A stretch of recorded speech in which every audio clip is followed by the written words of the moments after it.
Suleiman Ayubu Kaniki, mheshimiwa diwani wa kata ya Zingiziwa, juu ya greda ni kitu kidogo sana. Kaniki afanya vitu vingi kwenye mtaa wa Gogo.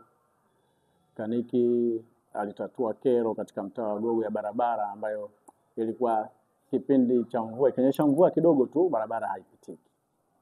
Aliweza kujitolea kwa pesa zake, barabara ile akaleta greda akaigrade, lakini akaleta shindelia akaishindelia.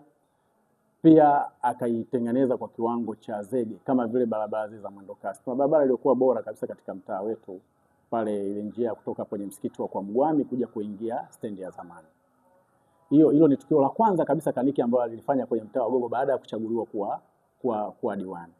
Lakini ukiacha hilo, unajua Kaniki kwanza, unapomzungumzia Kaniki unazungumzia maendeleo. Yeye mwenyewe ni mtu ambaye anaguswa na maendeleo. Kila saa anawaza maendeleo tu, hawazi kitu kingine.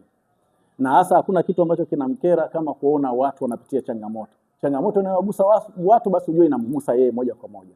Juzi hapa tulikuwa na mkutano na wenzetu wenye changamoto ya wale wa disabled tuseme, walemavu. Alitokea mtu mmoja tu aliomba msaada kwa mheshimiwa diwani, lakini yeye ikabidi afanye sasa analysis ya kata nzima, kuna walemavu wangapi, na kwa wale ambao walikuwa amewapata idadi yao aliwasaidia wote.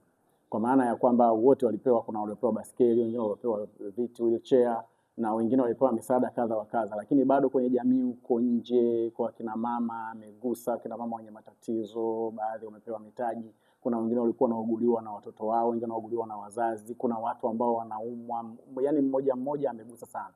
Mimi nilikaa kama mara mbili kwenye ofisi yake mheshimiwa diwani, mimi kama katibu wake, kama mwenyekiti wa mtaa, lakini ndio katibu wake diwani. Ofisi yako inakufaa wewe mwenyewe.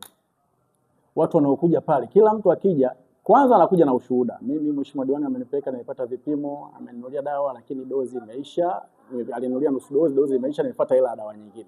Na huko wewe ofisini unampigia simu mheshimiwa, anamwambia tume namba ya kutuma, pale anamtumia mtu kwa ajili ya kutatua tatizo lake. Kwa hiyo ni mtu ambaye anaguswa na watu, na ni mtu ambaye yani anafanya vitu kiuhalisia mtu mwingine kufanya ni ngumu. Yani huyo ndio Suleiman Ayubu Kaniki. Kutoka kwenye udau wa michezo sasa hivi kwenye maendeleo ana taswira nyingine kubwa zaidi. Anagusa watu mmoja mmoja, anagusa maendeleo, anatatua changamoto zinazogusa wananchi kwenye mitaa. Kata nzima sasa hivi Kaniki amekuwa gumzo, kuanzia kwa wananchi mpaka watu wengine ambao wanatoka nje wakisikia kwamba bwana diwani wa huko anaitwa Kaniki, sema ndio yule mdau wa michezo.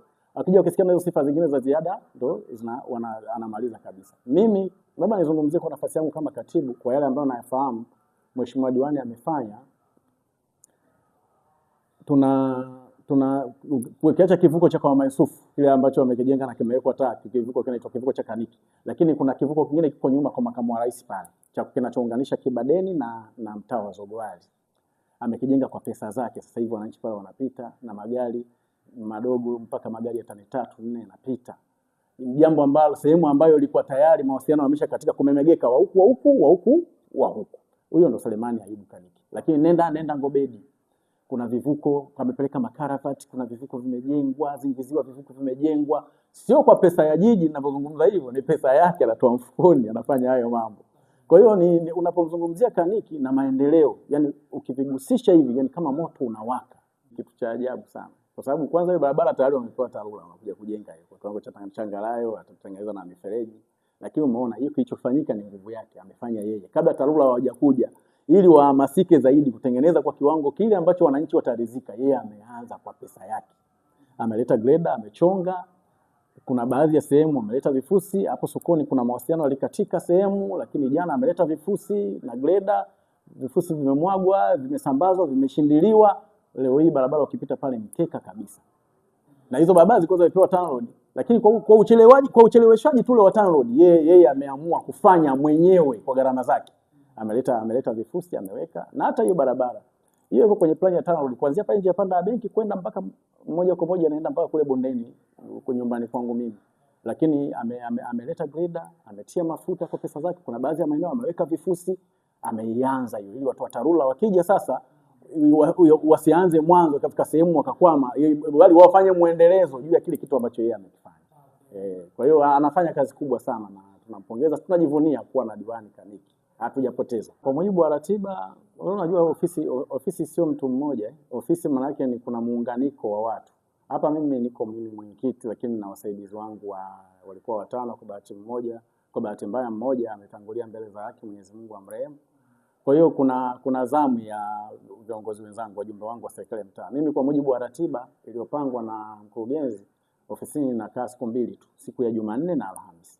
Kwa hiyo siku zingine na uwezo wa kufanya vitu vingine, hata shughuli zangu pia naweza kufanya. Na mheshimiwa diwani naye amepanga ofisini kwake Jumanne na Alhamisi. Kwa hiyo Jumanne na Alhamisi naweza nikaamua nikapanga ratiba kwamba Jumanne labda naweza nikaanza hapa kuanzia asubuhi mpaka saa 6, nikatoka nikaenda kwenye ofisi ya mheshimiwa diwani kama yeye anakuwa hayupo, lakini mimi nakaa pale kama yeye hayupo. Lakini kama mwenyewe yupo, anakaa na mwenyewe anapenda kukaa kusikiliza wananchi wake, kutatua changamoto za wananchi wake. Yaani hiyo ndio sifa yake kubwa.